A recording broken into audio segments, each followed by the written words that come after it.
दोस्तों नमस्कार। ये है मार्गदर्शन फॉर सिविल सर्विसेज। मैं अनुराग चौधरी।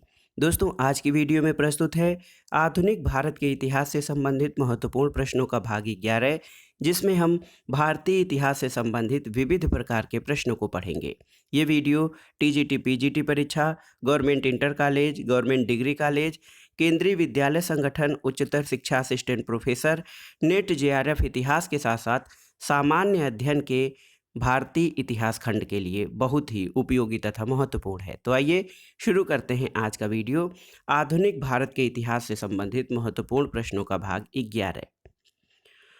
दोस्तों आज की वीडियो का जो पहला प्रश्न है, देखिए प्रश्न है कि CR दास यानी चित्तरंजन दास की मृत्यु के बाद स्वराज पार्टी का दलों में विभाजन हो गया था और प्रतिक्रियावादी दल ने किसके द्वारा या किसके लिए कार्य किया था। तो सही उत्तर है CR दास की मृत्यु के बाद स्वराज पार्टी का दलों में विभाजन हुआ और प्रतिक्रियावादी दल ने ब्रिटिश सरकार के साथ सहयोग करके हिंदू हितों की रक्षा करने के लिए कार्य किया था। दोस्तों आप जानते हैं कि स्वराज पार्टी की स्थापना मार्च 1923 में CR दास और मोतीलाल नेहरू ने की थी। तो याद रखिए, स्वराज दल की स्थापना या स्वराज पार्टी की स्थापना 1923 में चित्तरंजन दास और मोतीलाल नेहरू ने किया था। इस दल ने विधायिकाओं में प्रवेश, सरकार से असहयोग की नीति अपनाई, लेकिन 1925 में CR दास की मृत्यु के बाद स्वराजी कई गुटों में बंट गए, जिसमें से प्रतिक्रियावादी समूह ने ब्रिटिश सरकार के साथ सहयोग के माध्यम से हिंदू हितों की रक्षा करने की नीति अपनाई। अगला प्रश्न है, किसने भारतीय विश्वविद्यालयों में धार्मिक शिक्षा के लिए प्रबलता से वकालत की थी। तो उत्तर है दोस्तों ऑप्शन डी, मदन मोहन मालवीय। दोस्तों भारतीय विश्वविद्यालयों में धार्मिक शिक्षा के लिए मदन मोहन मालवीय ने वकालत की थी। अगला प्रश्न है, सही क्रम में व्यवस्थित करना है। तो देखिए सही क्रम में आपका हो जाएगा इल्बर्ट बिल 1883। 1883 है इल्बर्ट बिल का। इसके अलावा मॉर्ले मिंटो सुधार आप जानते हैं, मॉर्ले मिंटो सुधार 1909 था। रॉलेट एक्ट का समयकाल 1919 है दोस्तों। इसके अलावा गांधी इरविन पैक्ट 1931 है। तो इस हिसाब से सही क्रम आपका हो जाएगा ऑप्शन ए 4, 3, 1 और 2। अगला प्रश्न है, उर्दू कवि जो द्वितीय और तृतीय गोलमेज सम्मेलन दोनों के प्रतिनिधि थे वो कौन थे। तो उत्तर है मोहम्मद इकबाल ने द्वितीय और तृतीय गोलमेज सम्मेलन दोनों में भाग लिया था। अगला प्रश्न है, ब्रिटिश काल के दौरान भारत का शीर्ष न्यायालय कौन सा था। तो दोस्तों ब्रिटिश काल के दौरान भारत का शीर्ष न्यायालय प्रीवी काउंसिल था, यानी अंतिम अपीली न्यायालय प्रीवी काउंसिल था। अगला प्रश्न है, 1901 के सिंचाई आयोग का अध्यक्ष कौन था दोस्तों। तो सही उत्तर है सर सी स्कॉट मानक्रिए। सर सी कालीन स्कॉट मानक्रिए की अध्यक्षता में एक सिंचाई आयोग लॉर्ड कर्जन के समयकाल में 1901 में गठित हुआ था और इस आयोग के सुझाव पर सिंचाई के क्षेत्र में कई महत्वपूर्ण कार्य किए गए थे। अगला प्रश्न देखते हैं, बहुत ही महत्वपूर्ण है दोस्तों। निम्नलिखित में से कौन कलकत्ता विश्वविद्यालय का प्रथम भारतीय उपकुलपति यानी वाइस चांसलर था। तो सही उत्तर है आशुतोष मुखर्जी। दोस्तों कलकत्ता विश्वविद्यालय जो 1857 में स्थापित हुआ था और इसके प्रथम भारतीय उपकुलपति गुरुदास बनर्जी, जो कि 1 जनवरी 1890 से 31 दिसंबर 1892 तक रहे, लेकिन विकल्प में गुरुदास बनर्जी का नाम नहीं है, इसलिए आशुतोष मुखर्जी हो जाएंगे। आशुतोष मुखर्जी कलकत्ता विश्वविद्यालय के प्रथम भारतीय उपकुलपति थे। ये सही होगा क्योंकि ऑप्शन में दोस्तों देखिए गुरुदास बनर्जी का नाम नहीं है। अगला प्रश्न है कि प्रथम अखिल भारतीय महिला सम्मेलन किस वर्ष आयोजित हुआ था। तो उत्तर है 1927 में। दोस्तों अखिल भारतीय महिला सम्मेलन की बैठक 1927 में पूना में हुई थी और महारानी चिमना साहब गायकवाड़ की अध्यक्षता में ये बैठक संपन्न हुई थी। मार्गरेट बहने सम्मेलन में सचिव नियुक्त हुई और महिला शिक्षा को प्राथमिकता इस सम्मेलन का मुख्य उद्देश्य था। अगला प्रश्न है, निम्नलिखित में से किसने 1884 में डेक्कन एजुकेशनल सोसाइटी की स्थापना की थी। ऑप्शन है ज्योतिबा फूले, स्वामी विवेकानंद, बाल गंगाधर तिलक और दयानंद सरस्वती। तो सही उत्तर है दोस्तों बाल गंगाधर तिलक। दोस्तों डेक्कन एजुकेशनल सोसाइटी की स्थापना 1890 में मूल रूप से न्यू इंग्लिश स्कूल के प्रारंभ के साथ पुणे में की गई और 1884 में डेक्कन एजुकेशन सोसाइटी औपचारिक रूप से गठित की गई। इस संस्था के संस्थापकों में वी.के. चिपलुंकर, बाल गंगाधर तिलक और यम.बी. नामजोशी प्रमुख थे। दोस्तों जस्टिस राणा डे इस सोसाइटी के संस्थापक नहीं बल्कि इसके 5 संरक्षकों में शामिल थे। अगला प्रश्न है दोस्तों, बंगाल टेनेंसी एक्ट किस वर्ष लागू किया गया था? तो सही उत्तर है 1885। 1885 ये बंगाल टेनेंसी एक्ट लागू हुआ था और 1912 में जब बिहार बंगाल से अलग हुआ तो उसने इस एक्ट को यथावत अंगीकार कर लिया था। अगला प्रश्न है, निम्नलिखित में से कौन सा डेविड रिकार्डो के लगान सिद्धांत का हिस्सा नहीं था? तो किसी समय प्रचलित औसत लगान पर भूस्वामी का वैधानिक अधिकार होता था, ये रिकार्डो के अनुसार लगान सिद्धांत का हिस्सा नहीं था। दोस्तों 19वीं शताब्दी में डेविड रिकार्डो दोस्तों उसकी पुस्तक principles of political economy and taxation में लगान सिद्धांत का प्रतिपादन किया गया। रिकार्डो कहता है कि लगान भूमि की उपज का वह भाग है जो मौलिक और अविनाशी शक्तियों के उपयोग के लिए भूस्वामी को दिया जाता है। रिकार्डो के लगान सिद्धांत की व्याख्या विस्तृत खेती में लगान, गहरी खेती में लगान और स्थिति लगान जो है इसको इसके अंतर्गत व्याख्या किया जाता है। अगला प्रश्न है, वेटिकन के सिस्टाइल चैपल की छत की चित्रकारी पुनर्जागरण के किस कलाकार ने की थी? तो सही उत्तर है माइकल एंजिलो बुओनरोटी। दोस्तों माइकल एंजिलो बुओनरोटी ने वेटिकन सिस्टाइल चैपल की छत पर चित्रकारी की थी और ये पुनर्जागरण के महत्वपूर्ण चित्रकार माने जाते थे।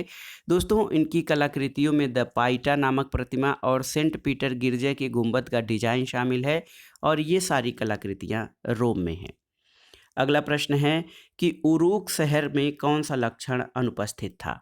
तो सही उत्तर है उरूक शहर में नगर नियोजन और नालियाँ जो हैं नहीं थी। उरूक दुनिया का प्राचीनतम शहर है। लगभग 3500 ईसा पूर्व के आसपास के गांवों को जोड़कर किलेबंद शहर का निर्माण किया गया था। इन्हें लेखन कला का भी ज्ञान था और यहाँ से मिले पुरातात्विक अवशेषों से व्यापार की पुष्टि भी होती है। अगला प्रश्न है दोस्तों, सूची 1 के तकनीकी नवप्रवर्तकों को सूची 2 के खोजकर्ताओं से आपको मिलाना है। देखिए फ्लाइंग शटल लूम ये जो है जेम्स हरग्रीव्ज द्वारा जिसका आविष्कार किया गया था। कताई मशीन या स्पिनिंग जेनिंग का जो फ्लाइंग शटल या जो है शटल लूम का आविष्कार दोस्तों जॉन के द्वारा किया गया था। कताई मशीन जेम्स हरग्रीव्ज के अनुसार या उनके द्वारा बनाई गई। वाटर फ्रेम रिचर्ड आर्कराइट और म्यूल का आविष्कार सैमुअल क्रॉम्पटन ने किया था। तो देखिए ये है ऑप्शन ए आपका सही उत्तर हो जाएगा। अगला प्रश्न है, निम्नलिखित में से कौन सा माचू वंश के 1911 में पतन का कारक नहीं था? ऑप्शन देखिए किसानों के चावल दंगे फसाद, विद्यार्थियों के आंदोलन, सेना का विद्रोह और साम्यवादियों पर कब्जा। तो सही उत्तर है दोस्तों ऑप्शन डी साम्यवादियों द्वारा सत्ता पर कब्जा माचू वंश के 1911 में पतन का कारक नहीं था। अगला प्रश्न है, परमादेश याचिका के अंतर्गत अदालत के निम्न आदेशों में से कौन सा कथन सही नहीं है? दोस्तों देखिए ऑप्शन है कि जब अदालत ये आदेश देती है कि पकड़े गए आदमी को उसके समक्ष पेश किया जाए तो ये दोस्तों बंदी प्रत्यक्षीकरण है न कि परमादेश। तो ये ऑप्शन आपका सही नहीं होगा। लेकिन परमादेश के अंतर्गत जब एक उच्च न्यायालय निम्न अदालत को अपने दायरे से बाहर जाने पर सेंसर करती है, एक उच्च अदालत निम्न अदालत को केस विशेष को उच्च अदालत में भेजने का आदेश देती है और जब अदालत ये पाती है कि किसी विशेष सरकारी कर्मचारी द्वारा अपनी कानूनी जिम्मेदारी नहीं निभाई जा रही है जो किसी व्यक्ति के अधिकार के उल्लंघन के समकक्ष है। अगला प्रश्न है दोस्तों, निम्नलिखित में से किस वर्ष में तिरुचिरापल्ली जिले में किसानों का विद्रोह हुआ जिसमें वामपंथी और दक्षिणपंथी समूह जैसे किसान, व्यापारी, कारीगर आदि ने अत्याचारियों के खिलाफ हाथ मिलाया था? तो ये था सन 1429। दोस्तों 1429 बहुत ही महत्वपूर्ण है। तिरुचिरापल्ली में किसानों का विद्रोह हुआ जिसमें वामपंथी दक्षिणपंथियों ने अत्याचारियों के खिलाफ हाथ मिलाया था। अगला प्रश्न है, निम्नलिखित खलीफाओं में से किसने बाइजेंटाइन मुद्राओं के क्रास और ग्रीक अभिलेखों को अरबी चिन्हों व अभिलेखों से प्रतिस्थापित कर इस्लामिक पहचान स्थापित करने का प्रयास किया था? तो दोस्तों ये थे मारवान। खलीफा अल मलिक इब्न मारवान ने बाइजेंटाइन मुद्राओं के क्रास और ग्रीक अभिलेखों को अरबी चिन्हों और अभिलेखों से प्रतिस्थापित करके इस्लामिक पहचान स्थापित करने का प्रयास किया था। अगला प्रश्न, सूची 1 का सूची 2 से सुमेलन करना है। देखिए, अरब साम्राज्य, इसकी राजधानी दोस्तों दमिश्क थी। प्राचीन ईरान साम्राज्य की राजधानी प्राचीन ईरान साम्राज्य की पर्सिपोलिस थी।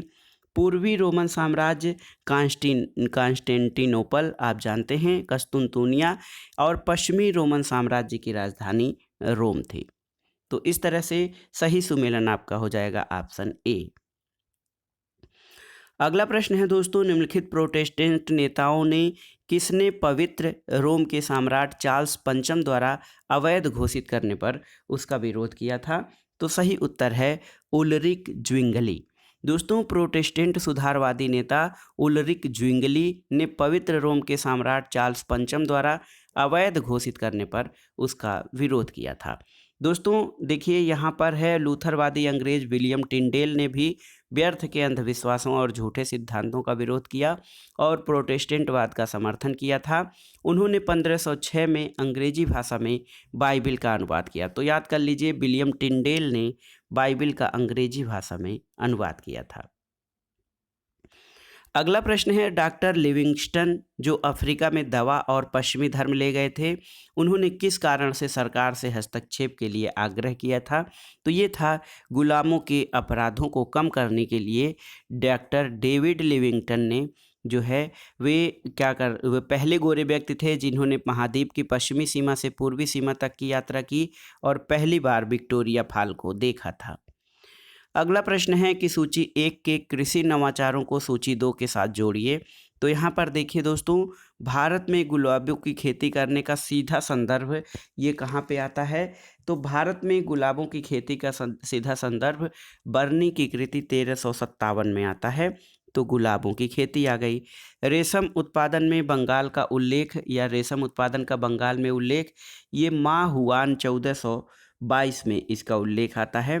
बीज बोने की भारतीय मशीन की प्रारंभिक जानकारी, तो ये दोस्तों बारबोसा के 1516 के जो है कृति में आता है। और गन्ने के भारतीय कोल्हू की प्रारंभिक जानकारी करीरी के 1695 के अभिलेख में या जानकारी में आती है। अगला प्रश्न है दोस्तों, 1291 में धर्म युद्धों के दौरान किसने ईसाइयों को जेरूसलेम से बाहर निकाला था? तो उत्तर है मामलूक तुर्क। 1291 में धर्म युद्धों के दौरान मामलूक तुर्कों ने ईसाइयों को जेरूसलेम से बाहर निकाल दिया था।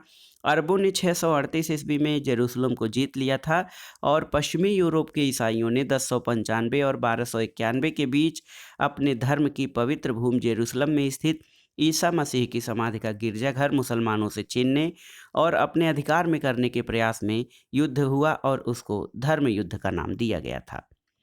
अगला प्रश्न है कि इंग्लैंड में शुरुआती उद्योगों की वृद्धि के लिए कौन सा कारक जिम्मेदार नहीं था?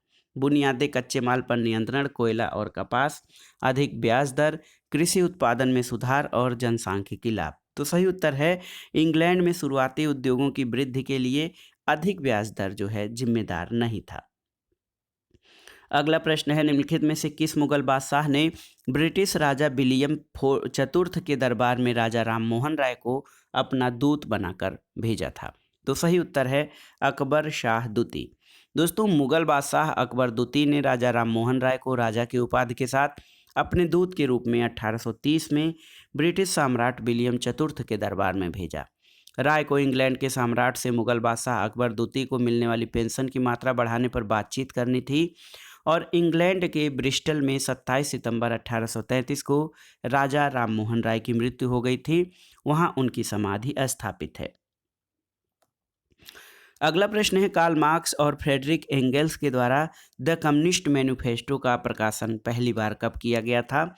तो ये वर्ष था, याद रखिएगा, 1848 ईस्वी। दोस्तों, कम्युनिस्ट पार्टी का घोषणा पत्र जिसमें मार्क्सवाद और साम्यवाद के मूल सिद्धांतों की विवेचना की गई है, इसको मार्क्स और एंगेल्स द्वारा 1848 में जर्मन भाषा में प्रकाशित किया गया था और इसमें वर्ग संघर्ष और पूंजीवाद की समस्याओं का विस्तृत वर्णन किया गया है। अगला प्रश्न है दोस्तों, बाल गंगाधर तिलक के बारे में निम्नलिखित कथनों पर विचार कीजिए। उन्होंने एज ऑफ कंसेंट बिल का समर्थन किया और उन लोगों की आलोचना की जिन्होंने अपने लेखन के माध्यम से इसका विरोध किया था। उन्होंने बम्बई के श्रमिक वर्ग के साथ संपर्क स्थापित करने के प्रयास किए और शराब की दुकानों में सामूहिक धरनों में भाग लिया। आपको बताना है कि उपरोक्त कथनों में से कौन सा सही है। तो सही है दोस्तों ऑप्शन 1। दोस्तों ऑप्शन 1 केवल सही है कि उन्होंने एज ऑफ कंसेंट बिल का समर्थन किया था। अगला प्रश्न है, निम्नलिखित में से कौन सा व्यंग कवि था। तो सही उत्तर है व्यंग कवि था जाफर जटल्ली। जाफर जटल्ली व्यंग कवि थे। इन्होंने अपनी रचनाओं में हास्य प्रधान शब्दों को प्रमुखता देकर मनोरंजन का कार्य किया था। अगला प्रश्न है, जॉन विक्लिफ की शिक्षाओं के प्रति आत्मीयता के प्रति किसे जला दिया गया था। तो सही उत्तर है जॉन हस को। दोस्तों, धर्म सुधार आंदोलन का प्रातःकालीन तारा जॉन विक्लिफ को कहा जाता है और जॉन विक्लिफ की शिक्षाओं के प्रति आत्मीयता के लिए जॉन हस को जला दिया गया था। अगला प्रश्न है कि भारत के संविधान सभा की पहली बैठक किस तारीख को हुई थी। तो सही उत्तर है 9 दिसंबर 1946 को भारतीय संविधान सभा की पहली बैठक हुई थी जिसकी अस्थाई या अस्थाई अध्यक्ष डॉक्टर सच्चिदानंद सिन्हा थे। 11 दिसंबर 1946 को संविधान सभा ने डॉक्टर राजेंद्र प्रसाद को निर्विरोध संविधान सभा का अस्थाई अध्यक्ष चुना था। अगला प्रश्न है, निम्नलिखित में से कौन संविधान सभा की मसौदा समिति के जो है अध्यक्ष थे। तो मसौदा समिति या ड्राफ्ट कमेटी के अध्यक्ष दोस्तों BR अम्बेडकर थे। अगला प्रश्न है, निम्नलिखित में से किस व्यक्ति ने एथनिक नागरिकों को 4 संपत्ति वर्गों में विभाजित किया था। तो ये थे सोलोन। एथेंस विश्व के प्राचीन शहरों में से एक है। सोलोन ने यहाँ जिन सुधारों की शुरुआत की वो आर्थिक और राजनीतिक दोनों मुद्दों से जुड़े थे। राजनीतिक रूप से सोलोन ने अपने धन और सैन्य सेवा करने की क्षमता के आधार पर एथेनियन को 4 वर्गों में विभाजित किया था। अगला प्रश्न है दोस्तों, नानकिंग संधि जो 1842 में हुई थी इसके बारे में कौन सा कथन सही नहीं है। ऑप्शन है, चीन ब्रिटेन को सबसे पसंदीदा राष्ट्र मानने के लिए तैयार हो गया, सही है। ब्रिटेन को जब्त अफीम चेस्ट के लिए क्षतिपूर्ति और मुआवजा मिला, ये भी सही है। और चीनी सरकार ने हांगकांग के द्वीपों को अंग्रेजों को हवाले कर दिया, ये भी सही है। और विदेशियों को चीन के सभी हिस्सों की यात्रा करने के अधिकार दिए गए थे, ये सही नहीं है। तो सही उत्तर है नानकिंग संधि 1842 के बारे में सही कथन ऑप्शन डी आपका नहीं है। अगला प्रश्न है, निम्नलिखित में से किसने बेटनबर्ग के कैसल चर्च के दरवाजों पर शोध पोस्ट किए हैं, आपको बताना है। किसने बेटनबर्ग के कैसल चर्च के दरवाजों पर 95 शोध पोस्ट किए हैं। तो सही उत्तर है दोस्तों, यहाँ पर देखिए कि आपको बताना है कि किसने जो है बेटनबर्ग कैसल के दरवाज़ों पर 95 शोध पोस्ट किए हैं। तो ये है मार्टिन लूथर। मार्टिन लूथर ईसाई धर्म में प्रोटेस्टेंटवाद नामक सुधारात्मक आंदोलन के लिए जाने जाते हैं। चर्च की परंपरागत शिक्षा ये थी कि बपतिस्मा यानी ईसाई दीक्षा स्नान द्वारा मनुष्य आदि पाप से मुक्त हो जाता है, लेकिन लूथर की धारणा थी कि बपतिस्मा संस्कार के बाद मनुष्य पापी ही रह जाता है और चर्च के प्रति विद्रोह के क्रम में लूथर ने बेटनबर्ग के कैसल चर्च के दरवाजों पर 95 शोध पोस्ट किए थे। अगला प्रश्न है, संविधान सभा के निम्नलिखित में से किस सदस्य ने शराबबंदी को राज्य के नीति निर्देशक के रूप में शामिल करने की बात की, जो कि देश के सबसे प्राचीन लोगों के धार्मिक अधिकारों के साथ छेड़छाड़ था। तो सही उत्तर है जयपाल सिंह। दोस्तों, संविधान सभा के सदस्य और हॉकी के बेहतरीन खिलाड़ी जयपाल सिंह मुंडा सामाजिक न्याय के पक्षधर थे। इन्होंने राज्य के नीति निर्देशकों के रूप में शराबबंदी को शामिल करने की बात कही क्योंकि यह देश के प्राचीन लोगों को धार्मिक अधिकारों के साथ छेड़छाड़ था, जिससे उनका निरंतर पतन हो रहा था। अगला प्रश्न है, किसने 1187 में हानि पर जेरूसलम की सेना को निर्णायक रूप से हराया था। तो सही उत्तर है सलादीन। दोस्तों, यूरोप के ईसाइयों ने 1095 से 1291 के बीच अपने धर्म की पवित्र भूमि फिलिस्तीन और उसकी राजधानी जेरूसलम में स्थित ईसा की समाधि को मुसलमानों से छीनने और अपने अधिकार करने के प्रयास किए। उसको सबीली युद्ध, ईसाई युद्ध या क्रूसेड या क्रूस युद्ध कहा जाता है। इस क्रम में तृतीय क्रूस युद्ध 1188 से 92 के दौरान सुल्तान सलाउद्दीन या सलादीन के नेतृत्व में जेरूसलम के ईसाई राजा हत्तिन को युद्ध में परास्त करके जेरूसलम पर अधिकार कर लिया गया था। अगला प्रश्न है, निम्नलिखित में से किस संस्था ने रोमन सम्राटों पर ट्रिब्यूनिशियन और प्रोकांसुलर शक्तियों का न्योछावर किया था? तो सही उत्तर है ऑप्शन सी, सीनेट ने। रोमन सीनेट ने दोस्तों रोमन सम्राटों पर ट्रिब्यूनिशियन और प्रोकांसुलर शक्तियों को न्योछावर किया था। अगला प्रश्न है, कौन सी इस्लामी प्रथा सीरियाई ईसाई प्रथा की याद दिलाती है? ऑप्शन है साम, हज, जक़ात या सलात। तो सही उत्तर है सलात। दोस्तों, इस्लाम और ईसाई दोनों एक ईश्वरवादी धर्म हैं। ईसाई धर्म के प्रवर्तक ईसा मसीह का जन्म दक्षिण पश्चिम एशियाई देश इजराइल में 4 ईसा पूर्व में हुआ था, जबकि इस्लाम धर्म के संस्थापक पैगंबर मोहम्मद का जन्म 570 में हुआ था। सीरियाई ईसाई प्रथा में ईश्वर के प्रति मनुष्य की कृतज्ञता का वर्णन है, जो इस्लामी प्रथा सलात में स्पष्ट रूप से दिखाई देता है। अगला प्रश्न है, किसने महिलाओं के लिए आरक्षण के पक्ष की संविधान सभा में बात की थी? तो सही उत्तर है रेणुका राय। दोस्तों, संविधान सभा में कुल 15 महिलाएं थीं, जिसमें बेगम एजाज रसूल एकमात्र मुस्लिम महिला थीं। रेणुका राय महिलाओं को अधिकार प्रदान करने के लिए आरक्षण देने के पक्ष में संविधान सभा में उन्होंने अपना पक्ष रखा था। अगला प्रश्न है, मेइजी रेवोल्यूशन। दोस्तों, मेइजी रेवोल्यूशन के कथनों पर विचार करिए। यह नीचे स्तर वाली एक क्रांति थी। क्रांतियों के नारों में परंपरावादी स्वर था और सम्राट की शक्तियां बहाल कर दी गई। दोस्तों, मेइजी क्रांति 1868 में क्योटो में हुई एक राजनीतिक क्रांति थी। इसके द्वारा क्या किया गया कि टोकागावा एसुनोबु को जापान का शासक बनाया गया।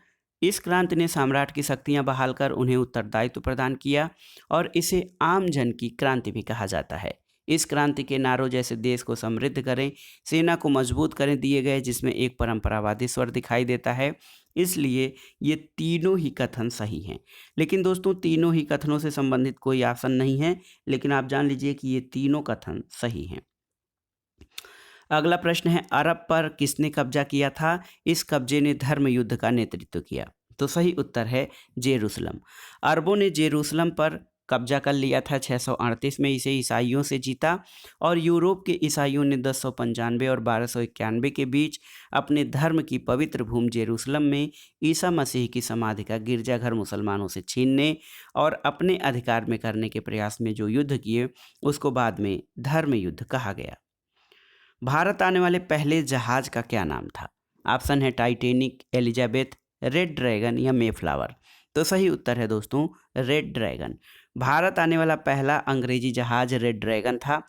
कैप्टन हॉकिंस के नेतृत्व में हेक्टर नामक पहला अंग्रेजी जहाज 1608 में सूरत के बंदरगाह पर आकर रुका और हॉकिंस ही वह प्रथम अंग्रेज व्यक्ति था जिसने समुद्री मार्ग से भारत की भूमि पर कदम रखा था। दिए गए विकल्पों में हेक्टर नहीं है, लेकिन रेड ड्रैगन उसी जहाजी बेड़े में शामिल था जिसमें हेक्टर जहाज था। तो सही उत्तर है रेड ड्रैगन। अगला प्रश्न है, 8 राष्ट्रों का गठबंधन सन 1900 की गर्मियों में बक्सर विद्रोह के जवाब के रूप में स्थापित एक अंतर्राष्ट्रीय सैन्य गठबंधन था। इसमें कुल कितने राष्ट्र शामिल थे? तो सही उत्तर है दोस्तों, इसमें शामिल राष्ट्र जो थे जापान, रूस, ब्रिटेन, फ्रांस, संयुक्त राज्य अमेरिका, जर्मनी, इटली और ऑस्ट्रो हंगेरियन साम्राज्य थे। अगला प्रश्न है दोस्तों, सामंतवाद क्या है? तो ऐसी प्रणाली है सामंतवाद दोस्तों जो भूमि आधारित प्रणाली है, जिसमें सामाजिक, आर्थिक और राजनीतिक प्रणाली है और इसका प्रयोग मध्यकालीन यूरोप के आर्थिक, विधिक, राजनीतिक और सामाजिक संबंधों में किया गया है। ये दोस्तों ऐसे समाज को इंगित करता है जो मध्य फ्रांस और बाद में इंग्लैंड और दक्षिणी इटली में विकसित हुआ था। अगला प्रश्न देखते हैं कि भारतीय संविधान की कौन सी अनुसूची भाषा के मुद्दे से संबंधित है? तो आप जानते हैं भारतीय संविधान की 8वीं अनुसूची भाषा से संबंधित है और वर्तमान में 8वीं अनुसूची में 22 भाषाएं शामिल हैं दोस्तों। अगला प्रश्न देखते हैं। बहुत ही महत्वपूर्ण प्रश्न है कि मेसोपोटामिया शब्द का अर्थ क्या होता है। तो सही उत्तर है दोस्तों, मेसोपोटामिया एक ग्रीक शब्द है। इसका अर्थ है दो नदियों के बीच की भूमि, यानी दजला और फरात नदियों के बीच की भूमि को मेसोपोटामिया कहा गया। अगला प्रश्न है काउंटर सुधार क्या है। तो सही उत्तर है काउंटर सुधार को कैथोलिक सुधार के रूप में भी जाना जाता है और ये 17वीं शताब्दी के मध्य में धार्मिक सुधार के खिलाफ विकसित कैथोलिक चर्च का धार्मिक आंदोलन था। अगला प्रश्न है दोस्तों 1891 में जनगणना आयुक्त कौन थे। तो सही उत्तर है बेंस जो हैं जेवारियस एथिलेस्टन बेंस, ये 1891 में जनगणना आयुक्त थे। दोस्तों ये प्रश्न कई बार पूछा है तो याद कर लीजिएगा, 1891 में बेंस जनगणना आयुक्त थे। अगला प्रश्न है नटाल कहाँ स्थित है। तो दोस्तों नटाल दक्षिण अफ्रीका में स्थित है। ये एक ब्रिटिश उपनिवेश था। वर्तमान में ये दक्षिण अफ्रीका के प्रांत क्वाजुलू नटाल का हिस्सा है। अगला प्रश्न है 1931 ईस्वी में कौन सा अधिनियम पारित किया गया था। तो सही उत्तर है भारतीय समाचार पत्र संकटकालीन शक्तियां अधिनियम। ये जो है अधिनियम 1931 में पारित किया गया था। अगला प्रश्न है कि दिए गए कूटों को उनके कालानुक्रम में व्यवस्थित कीजिए। Bengal tenancy act, Ilbert bill, vernacular press act और रॉयल टाइटल्स एक्ट। तो सही उत्तर है दोस्तों यहाँ पर ऑप्शन बी आपका सही उत्तर हो जाएगा। सबसे पहले royal titles act. Royal titles act 1876 में। उसके बाद आपका आ जाएगा, देखिए, वर्नाकुलर प्रेस एक्ट। फिर उसके बाद दोस्तों उसके बाद आएगा वर्नाकुलर प्रेस एक्ट के बाद इल्बर्ट बिल और फिर बंगाल टेनेंसी एक्ट जो 1885 में हुआ था। अगला प्रश्न है नेपाल के साथ अंग्रेजों ने सगोली की संधि कब की थी। तो सही उत्तर है सगोली की संधि 1816 में की गई थी और इस संधि से अंग्रेजों को गढ़वाल और कुमायूं जिले मिल गए थे। अगला प्रश्न है नेफा को कालांतर में किस राज्य के रूप में समीकृत किया गया। नेफा का फुल फॉर्म है नेफा यानी नॉर्थ ईस्ट फ्रंटियर एजेंसी और इसको बाद में अरुणाचल प्रदेश जो है के रूप में इसको भारत के एक राज्य के रूप में शामिल किया गया। अगला प्रश्न है अहमदाबाद टेक्सटाइल लेबर एसोसिएशन की स्थापना किसके द्वारा की गई थी। तो सही उत्तर है दोस्तों अहमदाबाद टेक्सटाइल लेबर एसोसिएशन की स्थापना 1918 में महात्मा गांधी के द्वारा की गई थी। तो इसमें कोई ऑप्शन नहीं है, इसलिए इनमें से कोई नहीं हो जाएगा। अगला है 1950 से 52 के बीच जम्मू के डोगरों का संघर्ष का नेतृत्व किसने किया था। तो सही उत्तर है कर्ण सिंह। कर्ण सिंह ने 1950 से 52 के बीच जम्मू में हुए भू सुधारों के विरुद्ध जो है जो नेतृत्व किया था। अगला प्रश्न है पहली भारतीय सिविल सेवा परीक्षा 1922 कहाँ हुई थी। तो सही उत्तर है इलाहाबाद में। दोस्तों भारत में पहली बार या पहली भारतीय सिविल सेवा परीक्षा 1922 में हुई। इससे पहले ये परीक्षा केवल लंदन में आयोजित होती थी। 1922 में ये लंदन और इलाहाबाद दोनों जगह आयोजित की गई थी। अगला प्रश्न है स्वतंत्रता पश्चात यानी 1951 में जनगणना में स्त्री साक्षरता कितनी थी। तो उत्तर है 9%। दोस्तों 8.86% जो है एग्जैक्ट साक्षरता थी 1951 में। तो ये 9% के आसपास सही उत्तर हो जाएगा। अगला प्रश्न है तृतीय पंचवर्षीय योजना कब प्रारंभ की गई थी। तो सही उत्तर है 1961 में। दोस्तों तृतीय पंचवर्षीय योजना 1 अप्रैल 1961 से 31 मार्च 1966 तक चली थी। अगला प्रश्न है दोस्तों नरसिंह मेहता किस भक्ति शाखा से जुड़े हुए थे। तो सही उत्तर है वैष्णव भक्ति शाखा से जुड़े थे नरसिंह मेहता और वे 15वीं सदी के गुजरात के संत कवि थे। उनके द्वारा रचित वैष्णव जन तो तेने कहिए भजन गांधी जी का प्रिय भजन था। अगला प्रश्न है दोस्तों M17। देखिए M17 किससे संबंधित है, आर्यों से, द्रविड़ों से, मुंडा से या सांथाल से। तो सही उत्तर है दोस्तों M17 मुंडा से संबंधित है। भारत के विभिन्न जनजातियों के विविध आवास क्षेत्रों में अलग अलग संकेतों के माध्यम से विभाजित किया जाता है और M17 मुंडा जनजातियों से संबंधित है। अगला प्रश्न है दोस्तों अल लुसीदस महाकाव्य के लेखक कौन थे। तो सही उत्तर है कामोन्स। दोस्तों, अस लुसीदस महाकाव्य के लेखक कामोन्स थे और कामोन्स एक यूरोपी साहित्यकार था। अगला प्रश्न है सूची 1 का सूची 2 के साथ सुमेलन करना है। देखिए यहाँ पर हो जाएगा दोस्तों 1747 में अहमद शाह अब्दाली का आक्रमण हुआ था। इसके अलावा दोस्तों 1708 में गुरु गोविंद सिंह की मृत्यु हुई थी।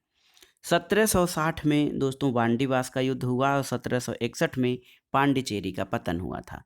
तो ये सही मिलान हो गया है। इस आधार पर आपका ऑप्शन हो जाएगा ऑप्शन सी 2, 1, 4, 3।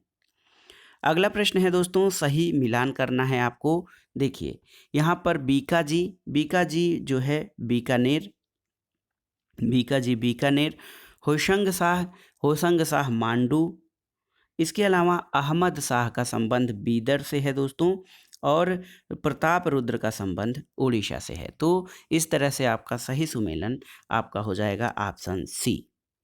अगला प्रश्न है दोस्तों, संयुक्त प्रांत में नगर पालिकाओं की स्थापना किस वर्ष हुई थी आपको बताना है। तो सही उत्तर है 1868 में 1868 में संयुक्त प्रांत में नगर पालिकाओं की स्थापना हुई थी।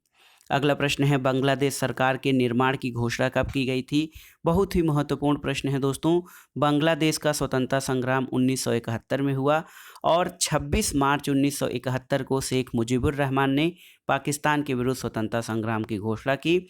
10 अप्रैल 1971 को अस्थायी सरकार का गठन मुजीब नगर में स्वतंत्रता की घोषणा के साथ किया गया और दिसंबर 1971 में पाकिस्तान की पराजय हुई। बांग्लादेश अपना स्वतंत्रता दिवस 26 मार्च 1971 को मनाता है। तो यहाँ पर देखिए दोस्तों, कोई भी डेट सही नहीं है। वर्ष 1971 है, 26 मार्च 1971। तो यहाँ पे कोई तिथि सही नहीं है, डेट याद कर लीजिएगा। अगला प्रश्न है किस देश के संदर्भ में कार्टज प्रणाली का उल्लेख आता है। तो सही उत्तर है पुर्तगाल के संदर्भ में। दोस्तों, कार्टज प्रणाली जो है यूरोपीय शक्तियों ने सर्वप्रथम पुर्तगाली व्यापारियों ने भारत में सामुद्रिक व्यापारिक केंद्र स्थापित किए और कार्टज एक नौसैनिक व्यापार लाइसेंस था जो कि 16वीं शताब्दी के दौरान हिंद महासागर में पुर्तगाली साम्राज्य के अंतर्गत पुर्तगालियों द्वारा जारी किया जाता था। अगला प्रश्न है दोस्तों, हाली पद्धति क्या थी। तो सही उत्तर है हाली पद्धति का संबंध बंधुआ मजदूरी से है। बंधुआ मजदूरी हाली पद्धति से संबंधित है। दोस्तों, भारत में बंधुआ मजदूर उन्मूलन अधिनियम 1976 के द्वारा इसे अवैध कर दिया गया था। अगला प्रश्न है कौन सही सुमेलित है आपको बताना है। तो लॉर्ड एलनबरो अवध का विजय सही सुमेलित नहीं है। लॉर्ड डलहौजी सिंध का विजय ये भी सही सुमेलित नहीं है। लॉर्ड वेलेस्ली चतुर्थ आंग्ल मैसूर युद्ध ये सही सुमेलित है। सर जॉन शोर तृतीय आंग्ल मराठा युद्ध ये सही नहीं है। दोस्तों देखिए, चतुर्थ आंग्ल मराठा युद्ध लॉर्ड वेलेस्ली के समय में हुआ था। चतुर्थ आंग्ल मराठा युद्ध लॉर्ड वेलेस्ली के समय में हुआ। इसमें टीपू सुल्तान की मृत्यु हुई थी। दोस्तों, सिंध का विलय लॉर्ड एलेनबरो के समय में हुआ। लॉर्ड डलहौजी ने अवध के नवाब वाजिद अली शाह पर कुशासन का आरोप लगाकर 13 फरवरी 1956 को अवध को अंग्रेजी राज में विलय कर लिया और तृतीय आंग्ल मराठा युद्ध लॉर्ड हेस्टिंग्स के समय काल में हुआ था, न कि जांसोर के। अगला प्रश्न है निम्नलिखित भारतीय शासकों में कौन सर्वप्रथम सहायक संधि में शामिल हुआ था। तो ऑप्शन देखिए, अवध का नवाब, मैसूर का राजा, बाजीराव द्वितीय या निजाम अली। तो सही उत्तर है निजाम अली। दोस्तों, लॉर्ड वेलेस्ली ने भारतीय राजाओं को अंग्रेजी राजनीतिक परिधि में लाने के लिए सहायक संधि प्रणाली का प्रयोग किया और इन शासकों में सबसे पहले 1798 में निजाम अली जो कि हैदराबाद का था वो सहायक संधि में शामिल हुआ। अवध 1801 में, मैसूर 1799 में और पेशवा दिसंबर 1802 में सहायक संधि में शामिल हुआ था। अगला प्रश्न है भारतीय सरकार के साथ हैदराबाद के निजाम ने विराम समझौता पर किस तिथि को हस्ताक्षर किए थे। तो दोस्तों ये था 29 नवंबर 1947। भारतीय सरकार के साथ हैदराबाद के निजाम ने 29 नवंबर 1947 को विराम समझौते पर हस्ताक्षर किए और भारत के स्वाधीन होने के बाद भारत में लगभग 562 देशी रियासतें थी। हैदराबाद, जूनागढ़ और कश्मीर का विलय सैन्य कार्रवाई के पश्चात हुआ था।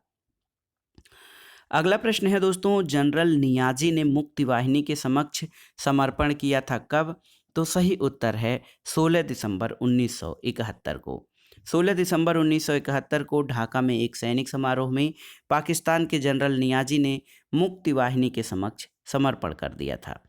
अगला प्रश्न है, किसने पूर्वी पाकिस्तान को एक स्वतंत्र गणराज्य बांग्लादेश के नाम से घोषित किया था? तो सही उत्तर है शेख मुजीबुर रहमान। बांग्लादेश मुक्ति वाहिनी के प्रमुख शेख मुजीबुर रहमान ने पूर्वी पाकिस्तान को एक स्वतंत्र गणराज्य बांग्लादेश के रूप में जो है 16 दिसंबर 1971 को घोषित किया था। अगला प्रश्न है दोस्तों, भारतीय संघ के राज्यों को पुनर्गठन के प्रश्न की जांच के लिए 1954 में भारत सरकार द्वारा नियुक्त किए गए कमीशन में कौन सदस्य नहीं था? तो ऑप्शन है फजल अली, एसपी सिन्हा, हृदयनाथ कुजरू और केएम पडिक्कर। तो दोस्तों एसपी सिन्हा इसमें अध्यक्ष नहीं थे, जबकि 1954 में भारतीय संघ के राज्यों के पुनर्गठन में जो चर्चा की गई थी उसमें भारत सरकार द्वारा फजल अली की अध्यक्षता में एक कमीशन गठित किया गया था, जिसमें पंडित हृदयनाथ कुंजरू और केएम पडिक्कर इसके सदस्य थे। अगला प्रश्न है दोस्तों, किसकी मृत्यु पर महात्मा गांधी ने कहा था कि उनकी मृत्यु ने मुझे विधुर बना दिया है? तो सही उत्तर है मगन लाल गांधी। दोस्तों मगन लाल गांधी महात्मा गांधी के सहायक और अति विश्वास पात्र थे। मगन लाल गांधी की मृत्यु पर महात्मा गांधी ने कहा था कि उनकी मृत्यु ने मुझे विधुर बना दिया है। मगन लाल गांधी ने गांधी जी के अहिंसा विधियों को परिभाषित करने के लिए सत्याग्रह शब्द का सुझाव दिया था। अगला प्रश्न है, सूची 1 का सूची 2 के साथ सुमेलन करना है। सामाजिक सुधार ये लॉर्ड विलियम बेंटिक के समय काल में हुआ। बंगाल का विभाजन लॉर्ड कर्जन के समय काल में। बंगाल में दोहरा शासन दोस्तों ये क्लाइव के शासनकाल में। और हड़प नीति डलहौजी की है। तो सही सुमेलन इस प्रकार से आप कर सकते हैं। अगला प्रश्न है कि किस अधिनियम के अनुसार बर्मा को भारत से पृथक किया गया था? तो सही उत्तर है अधिनियम 1935। भारत शासन अधिनियम 1935 के द्वारा बर्मा को भारत से पृथक कर दिया गया था और 4 जनवरी 1948 को बर्मा ने अपनी स्वाधीनता प्राप्त की थी। अगला प्रश्न है, निम्नलिखित में से कौन भारत में प्रथम मुद्रणालय या छापाखाना लाने वाले थे? तो सही उत्तर है प्रथम मुद्रणालय लाने वाले भारत में जो है पुर्तगाली थे और भारत में प्रिंटिंग प्रेस उन्हीं की देन है। द बंगाल गजट या कलकत्ता जनरल एडवाइजर भारत में छपने वाला पहला समाचार पत्र था और जेम्स ऑगस्टस हिक्की ने 1780 में इसे प्रकाशित करना शुरू किया था। अगला प्रश्न है, निम्नलिखित घटनाओं पर विचार कीजिए और कूट का जो है सही जवाब दीजिए कूट का प्रयोग करके। तो यहाँ पर देखिए दोस्तों, सूरत की संधि 1775 में, याद कर लीजिए 1775 में सूरत की संधि हुई थी। प्रथम आंग्ल मराठा युद्ध का समापन साल बाई की संधि 1782 में हुआ था। बसई या बेसिन की संधि देखिए दोस्तों, बेसिन की संधि जो है बसीन 1802 में हुई थी और श्रीरंगपट्टम की संधि ये आपकी 1792 में हुई थी। तो इस हिसाब से आप जब कूट का चयन करेंगे तो सही कूट आपका हो जाएगा ऑप्शन बी 2, 3, 1, 4। अगला प्रश्न है कि निम्नलिखित में से कौन सा सही सुमेलित नहीं है? देखिए, ऑल इंडिया किसान सभा महात्मा गांधी ये सही सुमेलित नहीं है। ऑल इंडिया किसान सभा से महात्मा गांधी संबंधित नहीं थे, जबकि आत्मीय सभा दोस्तों ये राजा राम मोहन राय द्वारा स्थापित किया गया। फॉरवर्ड ब्लॉक की स्थापना सुभाष चंद्र बोस ने की और रामकृष्ण मिशन विवेकानंद द्वारा स्थापित किया गया था। तो ऑल इंडिया किसान सभा इसकी स्थापना 1936 में लखनऊ में हुई थी, जिसकी अध्यक्षता सहजानंद सरस्वती ने की थी। अगला प्रश्न है, कौन सा सही सुमेलित नहीं है? देखिए, देवराय दूती अब्दुल रज्जाक सही सुमेलित है। मोहम्मद बिन तुगलक के समय काल में इब्न बतूता आया था, यात्रा पर सही है। महमूद गजनवी के समय या उसके साथ अलबरूनी आया था। बलवन मार्को पोलो, दोस्तों मार्को पोलो वेनिस का निवासी था। ये पांड्य शासक मारवर्मन कुलशेखर के शासनकाल में भारत आया था और अन्य विकल्प आपके सही हैं। अगला प्रश्न है दोस्तों, भारत में प्रथम आम चुनाव या जनरल इलेक्शन कब हुए थे? तो सही उत्तर है भारत में प्रथम आम चुनाव 25 अक्टूबर 1951 से दोस्तों 21 फरवरी 1952 तक हुए थे। तो सही उत्तर है भारत में प्रथम आम चुनाव 1951 में हुए थे। अगला प्रश्न है कि भारत में प्रथम आम चुनाव कब हुआ था? तो आप जानते हैं भारत में प्रथम आम चुनाव 1951 में हुए थे दोस्तों। और अगर जो 1951 और 52 दोनों ऑप्शन हैं, तो यहाँ पर देखिए ऑप्शन आपका सही नहीं हो पाएगा, क्योंकि 1951 से लेकर 52 तक यानी 25 अक्टूबर 1951 से 21 फरवरी 1952 के बीच पहले आम चुनाव हुए थे। अगला प्रश्न है भारतीय संविधान का प्रथम संशोधन कब हुआ था? तो दोस्तों भारतीय संविधान का प्रथम संशोधन 1951 में हुआ था और इस संशोधन में संविधान के अनुच्छेद 19 में दिए गए वाक स्वातंत्र्य और अभिव्यक्ति स्वतंत्र के अधिकार तथा कोई वृत्ति, आजीविका, व्यापार या कारोबार करने के अधिकार पर प्रतिबंध लगाने के नए अधिकारों की व्यवस्था की गई थी। अगला प्रश्न है दोस्तों, दादा भाई नौरोजी के बारे में आप जानते हैं कि वे ब्रिटिश संसद के सदस्य चुने गए थे, लेकिन किस स्थान से? तो सही उत्तर है फिन्सबरी। दोस्तों दादा भाई नौरोजी प्रथम भारतीय थे जो 1892 में लिबरल पार्टी या उदारवादी दल की ओर से फिन्सबरी से ब्रिटिश संसद चुने गए थे। अगला प्रश्न है दोस्तों, पाकिस्तान कब बना था?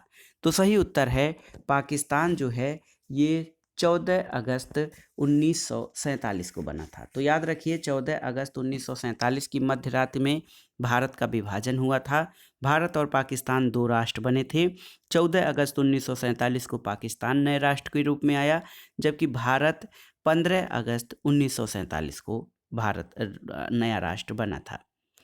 अगला प्रश्न है किसके द्वारा अकाल आयोग नियुक्त किया गया था? तो सही उत्तर है लॉर्ड लिटन। 1876 से 78 में भारत में महाभीषण अकाल पड़ा था और 1880 में लॉर्ड लिटन ने सर रिचर्ड स्ट्रेची की अध्यक्षता में एक अकाल आयोग की स्थापना की थी। अगला प्रश्न है कौन सा कथन सही नहीं है?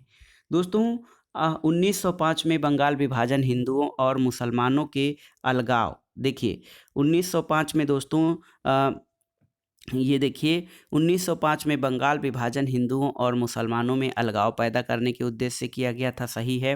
मुस्लिम लीग की स्थापना 1906 में आगा खान के द्वारा की गई, सही है। और लखनऊ समझौता हिंदू मुस्लिम एकता स्थापित करने की दिशा में महत्वपूर्ण कदम था, ये सही है। स्वदेशी आंदोलन 1905 में गांधी जी ने प्रारंभ किया था, ये सही नहीं है, क्योंकि स्वदेशी आंदोलन बंगाल विभाजन के परिणामस्वरूप 1905 में प्रारंभ हुआ था और गांधी जी 1905 में भारत में नहीं बल्कि अफ्रीका में थे और 1915 में वापस लौटे थे। अगला प्रश्न है भूदान आंदोलन किसने प्रारंभ किया था? तो विनोबा भावे ने भूदान आंदोलन प्रारंभ किया और 18 अप्रैल 1951 को आंध्र प्रदेश के तेलंगाना जिले में पोचमपल्ली ग्राम में इन्होंने इसकी शुरुआत की थी। अगला प्रश्न है दोस्तों निम्नलिखित में से कौन राज्य पुनर्गठन आयोग का अध्यक्ष था? तो सही उत्तर है फजल अली। दोस्तों 1953 में फजल अली की अध्यक्षता में राज्य पुनर्गठन पर विचार करने के लिए केंद्र सरकार द्वारा एक कमीशन या आयोग गठित किया गया था, जिसमें हृदयनाथ कुंजरू और जो है के.एम. पडिक्कर इसके सदस्य थे। दोस्तों यहाँ पर देखिए भाषाई आधार पर आंध्र प्रदेश 1953 में अलग राज्य बना था। 1960 में मुंबई को विभाजित कर महाराष्ट्र और गुजरात दो अलग अलग राज्य बनाए गए। 1960 में पंजाब पुनर्गठन अधिनियम के तहत पंजाबी भाषी क्षेत्रों को पंजाब और हिंदी भाषी क्षेत्रों को हरियाणा के रूप में निर्मित किया गया था। अगला प्रश्न है दोस्तों निम्नलिखित में से कौन सा प्रदेश भारत में सैनिकों की पौधशाला कहलाता था? तो सही उत्तर है अवध। दोस्तों अवध क्षेत्र सैनिकों की पौधशाला के नाम से जाना जाता था। 1856 में लॉर्ड डलहौजी ने अवध को ब्रिटिश राज्य में मिला लिया था। इस पर पूरे भारत के साथ अवध में भी विरोध हुआ था। अगला प्रश्न है दोस्तों अस्पृश्यता। देखिए अस्पृश्यता के विरुद्ध पहली बार आवाज उठाने वाले राष्ट्रीय नेता कौन थे? ऑप्शन है महात्मा गांधी, डॉक्टर भीमराव अंबेडकर, नारायण गुरु या फिर ज्योतिबा फूले। तो सही उत्तर है ज्योतिबा फूले। दोस्तों अस्पृश्यता के विरुद्ध पहली बार आवाज उठाने वाले राष्ट्रीय नेता ज्योतिबा फूले थे। उन्होंने सत्य शोधक समाज की स्थापना की थी। दोस्तों अपने विचारों का प्रचार करने के लिए उन्होंने सार्वजनिक सत्य धर्म पुस्तक और गुलामगिरी नामक पुस्तकों की रचना की थी। दोस्तों, ज्योतिबा राव फूले पहले देशभक्त थे, पहले व्यक्ति थे जिन्होंने नीची जातियों की लड़कियों के लिए अनेक स्कूल खोले। महात्मा गांधी ने 1932 में अखिल भारतीय हरिजन सभा की स्थापना की। डॉक्टर भीमराव अंबेडकर ने अखिल भारतीय अनुसूचित जाति महासंघ की स्थापना की और नारायण गुरु ने मानव जाति के लिए एक धर्म, एक जाति और एक ईश्वर का नारा दिया था। अगला प्रश्न है, 18वीं शताब्दी से बंगाल से निर्यात होने वाली वस्तुओं में प्रमुख कौन सी चीज़ें थीं? तो सही उत्तर है सोरा। देखिए, बंगाल से निर्यात होने वाली चीज़ों में जो है प्रमुख रूप से सोरा और सूती वस्त्र थे। दोस्तों, 1757 से 1857 के मध्य संपत्ति दोहन पर मद्रास के बोर्ड ऑफ रेवेन्यू के अध्यक्ष जॉन सुलिवान ने कहा था कि हमारी प्रणाली बहुत कुछ उस स्पंज की तरह कार्य करती है जो गंगा के तटों से सभी अच्छी चीज़ें सोखकर टेम्स के तटों पर निचोड़ देती है। पहली जूट मिल 1855 में रिसरा बंगाल में स्थापित की गई थी और नील से रंग बनाने का उद्योग भारत में 18वीं शताब्दी के अंत में बंगाल और बिहार में शुरू हुआ था। अगला प्रश्न है दोस्तों कि पुर्तगाली नियंत्रण से गोवा कब स्वतंत्र हुआ था?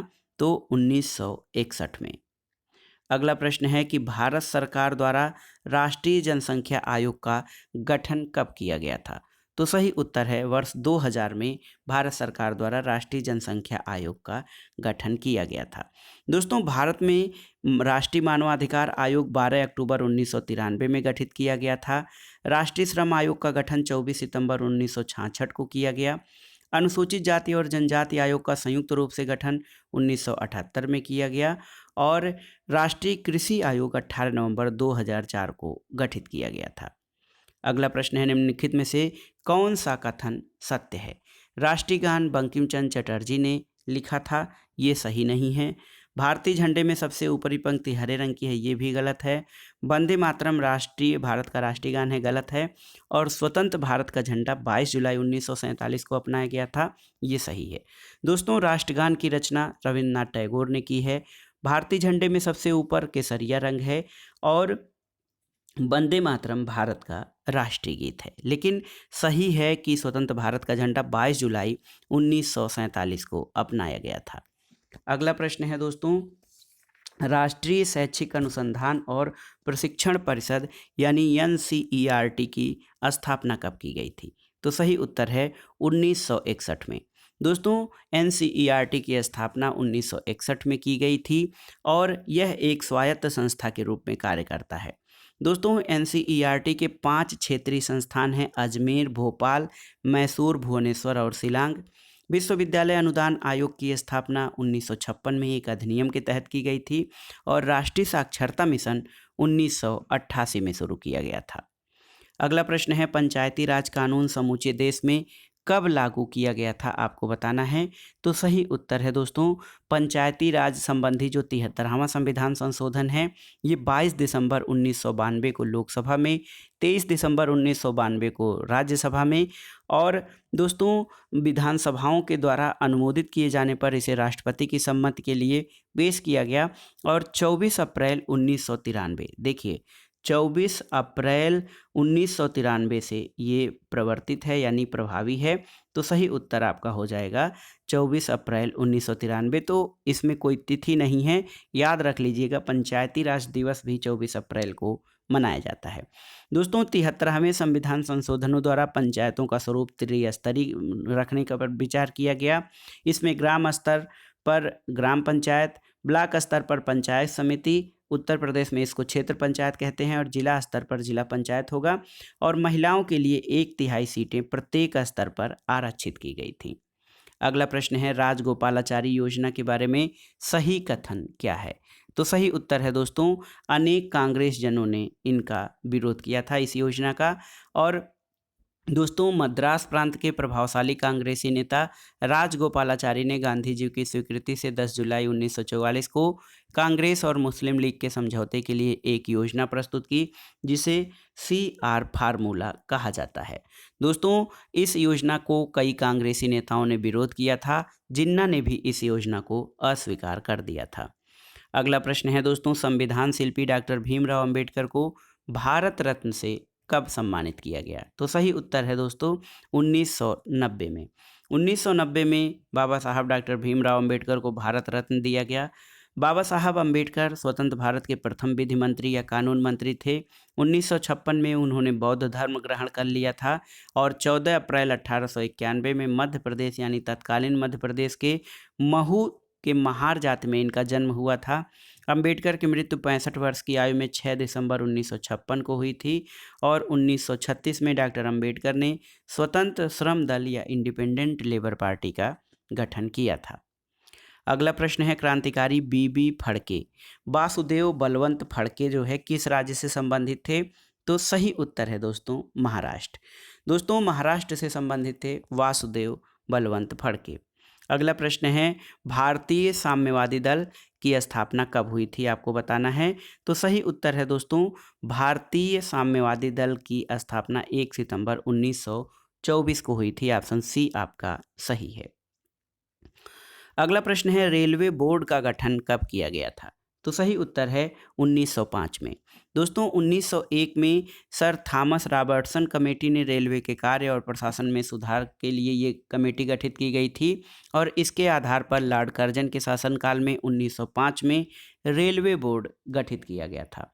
इस बोर्ड में 3 सदस्य पहले शामिल थे, लेकिन इसका पुनर्गठन 1 अप्रैल 1924 को हुआ। फ्रैंक डिसूजा रेलवे बोर्ड के सदस्य बनने वाले पहले भारतीय थे और भारत में प्रथम रेलगाड़ी बम्बई से ठाणे के बीच 16 अप्रैल 1853 को चली थी। अगला प्रश्न है प्रजातांत्रिक समाजवाद या लोकतांत्रिक समाजवाद की अवधारणा को किसने विकसित किया? तो ये दोस्तों पंडित जवाहरलाल नेहरू का विचार था। प्रजातांत्रिक समाजवाद का उद्देश्य राजनीतिक स्वतंत्रता और आर्थिक समानता के आधार पर एक नए समाज की स्थापना करना था और जवाहरलाल नेहरू इसके प्रमुख समर्थक थे। अगला प्रश्न है 1984 में सिखों पर जो अत्याचार किया गया उसे न्यायसंगत ठहराते हुए किस नेता ने कहा था कि जब बड़ा पेड़ गिरता है तब कुछ अनहोनी होती है? ऑप्शन है अर्जुन सिंह, जगदीश टाइटलर, राजीव गांधी या मोतीलाल वोरा। तो सही उत्तर है राजीव गांधी। 1984 में इंदिरा गांधी की हत्या उन्हीं के अंगरक्षकों के द्वारा की गई, जिसके परिणामस्वरूप सिख विरोधी दंगे हुए। इसमें सिखों की जान माल की काफ़ी क्षति हुई और इन दंगों के बारे में राजीव गांधी ने कहा था कि जब एक बड़ा पेड़ गिरता है तो पृथ्वी हिलती है। अगला प्रश्न है कि सत्ता का लालच भी भारत के विभाजन को स्वीकार करने का एक कारण था, ये किसने कहा है? तो सही उत्तर है माइकल ब्रेशर। माइकल ब्रेशर ने अपनी पुस्तक नेहरू द पॉलिटिकल बायोग्राफी में लिखा है कि सत्ता का लालच भी भारत के विभाजन को स्वीकार करने का एक कारण था। ब्रेशर ने लिखा है कि माउंटबेटन ने नेहरू को भारत का भावी प्रधानमंत्री कहकर उनमें सत्ता की आकांक्षा और उतावलेपन का भाव पैदा कर दिया था और नेहरू ने स्वयं यह माना कि वे संघर्ष करते करते थक गए थे। अगला प्रश्न है रविन्द्रनाथ टैगोर ने किसकी स्थापना की? तो सही उत्तर है देखिए विश्व भारती विश्वविद्यालय। रविन्द्रनाथ टैगोर ने विश्व भारती विश्वविद्यालय की स्थापना की थी और इसको दोस्तों शांति निकेतन भी कहा जाता है। 1913 में टैगोर को गीतांजलि के लिए नोबेल पुरस्कार मिला था। तो सही उत्तर है दोस्तों कि रविन्द्रनाथ टैगोर ने विश्व भारती विश्वविद्यालय की स्थापना की थी। तो दोस्तों यहाँ पर विश्व भारती विश्वविद्यालय जो है इसको केंद्रीय विश्वविद्यालय है आज, और आज भी गुरुकुल संस्कृति की मिसाल है। यहाँ पर कुलपति को आचार्य और उप कुलपति को अब उप आचार्य कहा जाता है। तो दोस्तों ये था भारतीय इतिहास के विविध प्रश्नों से संबंधित महत्वपूर्ण प्रश्न जो आपके आगामी टीजीटी, पीजीटी, जीआईसी प्रवक्ता परीक्षा, गवर्नमेंट डिग्री कॉलेज, केंद्रीय विद्यालय संगठन, एलटी ग्रेड और सामान्य अध्ययन के अंतर्गत आधुनिक भारत के इतिहास के लिए बहुत ही उपयोगी तथा महत्वपूर्ण है। दोस्तों भारतीय इतिहास की जो श्रृंखला हमने विभिन्न प्रतियोगी परीक्षाओं के लिए या टीजीटी, पीजीटी के लिए चलाई थी, इसमें प्राचीन इतिहास, मध्यकालीन इतिहास और अब आधुनिक भारत का इतिहास भी संपूर्ण हो गया है। इसका हमने प्लेलिस्ट बना दिया है और आप उसमें से जाकर एक क्रम से प्राचीन भारत से लेकर आधुनिक भारत तक के महत्वपूर्ण प्रश्नों को पढ़ सकते हैं। वीडियो और ये श्रृंखला आपको कैसी लगी हमें कमेंट बॉक्स में ज़रूर बताइएगा। वीडियो को लाइक करें, शेयर करें और इस चैनल मार्गदर्शन फॉर सिविल सर्विसेज को सब्सक्राइब करें। वीडियो देखने के लिए धन्यवाद दोस्तों, नमस्कार।